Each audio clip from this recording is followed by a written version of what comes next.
Hello, this is a quick and simple video for the new World Eater, one that is right behind me here.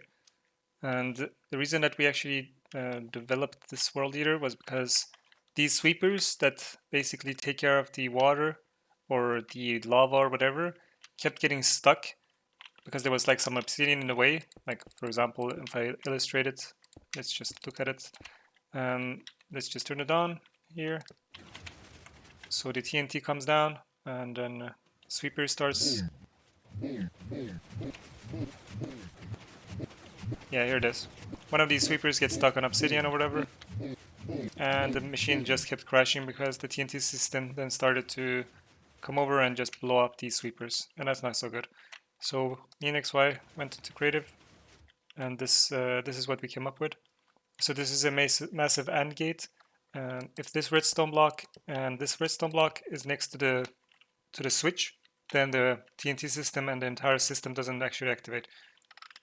It needs to wait for all of these sweepers to come back.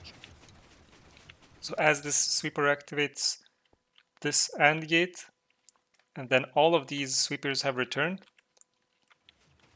Let's just wait and see.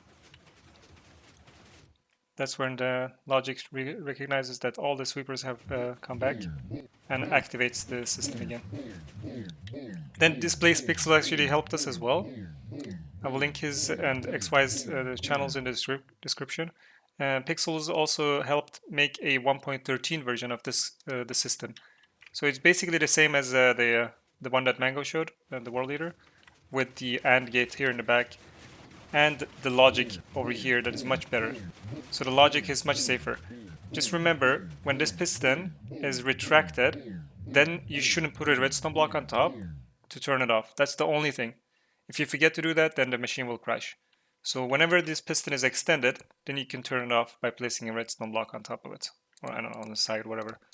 It's far better than the old switch that was over here, which was causing a lot of problems.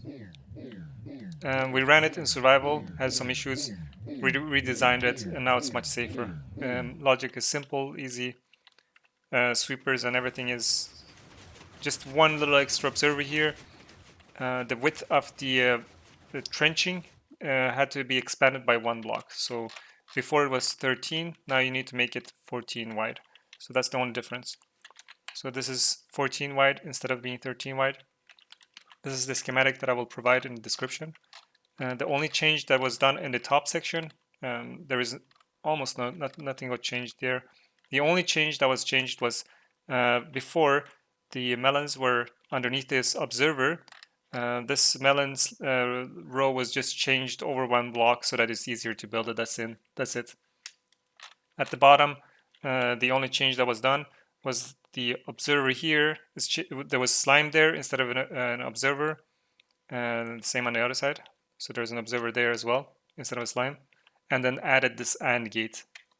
And then the main change was the logic basically on this side and corresponding on the opposite side.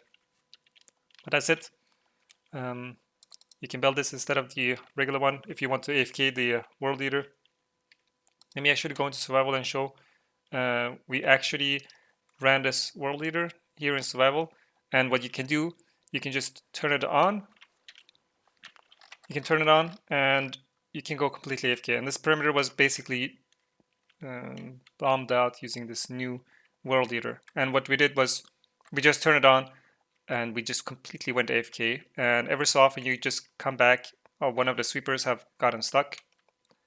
And then you just basically remove the obsidian and you're done. And you send it off again and the whole system just continues. As in before, you had to babysit the World Eater. You had to be making sure that if any of the sweepers crashed, you had to stop the machine. That caused a lot of issues in the past with the old World Eater. Anyways, that's it. Thank you so much for watching. And the description will have both the new World Eater and the 1.13 version World Eater and Display Pixels and XYR's channel description as well. Oh, how do I stop this?